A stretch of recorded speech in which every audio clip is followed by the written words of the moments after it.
L'étrange cas du Dr Jekyll et Mr Hyde.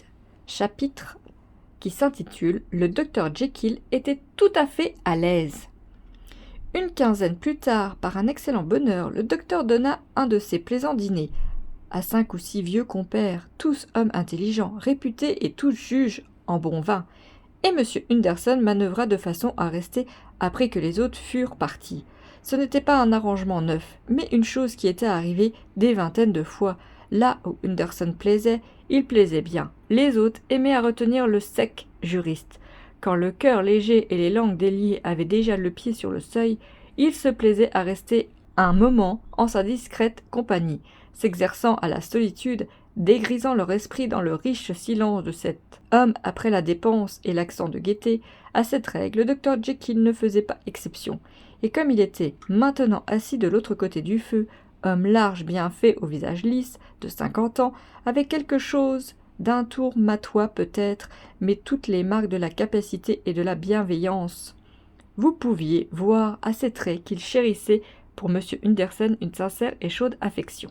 « Je voulais vous parler, Jekyll, » commença celui-ci.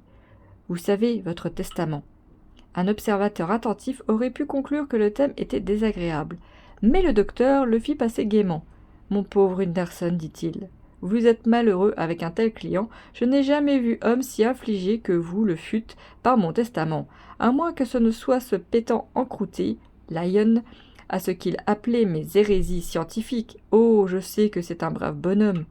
Vous n'avez pas besoin de froncer le sourcil, un excellent bonhomme, et j'ai toujours l'intention de le voir davantage. Mais un pédant, encrouté malgré tout, un pédant ignorant et criant.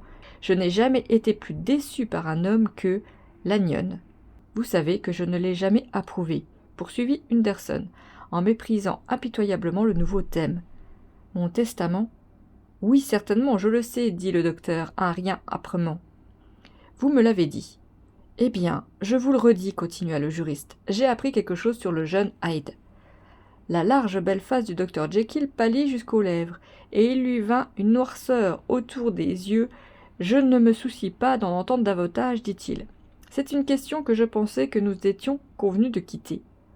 Ce que j'ai entendu est abominable, dit Henderson. Cela n'y peut rien changer.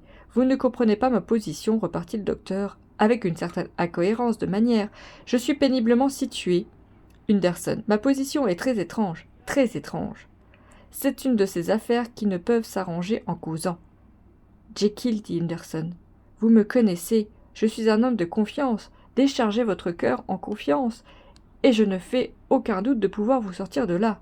Mon bon Henderson, dit le docteur, c'est bien de la bonté de votre part, c'est vraiment trop de bonté de votre part. Je ne puis trouver les mots pour vous en remercier. Je vous crois pleinement, je me fierai à vous avant. Homme vivant, mais oui, avant moi, si je pouvais faire le choix, mais en vérité ce n'est pas ce que vous vous imaginez. Ce n'est pas si mauvais que cela, et rien que pour mettre votre bon cœur en repos, je vous dirai une chose, au moment où je le choisis, je puis être débarrassé de Mr. Hyde. Là-dessus, je vous donne ma main, et je vous remercie encore, et j'ajouterai rien qu'un petit mot. Henderson, que j'en suis sûr, vous prendrez en bonne part. Ceci est une question privée, et je vous supplie de la laisser dormir. Henderson réfléchit un peu en regardant dans le feu. Je ne doute pas que vous n'ayez parfaitement raison, dit-il, enfin, en se mettant sur ses pieds. Eh bien, mais puisque nous avons touché à cette affaire, et pour la dernière fois, je l'espère, continua le docteur, il y a un point que j'aimerais que vous compreniez. Je prends réellement un très grand intérêt à ce pauvre Hyde. Je sais que vous l'avez vu, il me l'a dit, et je crains qu'il n'ait été grossier, mais je porte bien sincèrement un très grand intérêt à ce jeune homme. Et si je suis emporté, Henderson, je veux que vous me promettiez de le soutenir et lui obtenir ses droits. Je crois que vous le feriez si vous saviez tout, et cela m'ôterait un poids de l'esprit si vous me promettiez.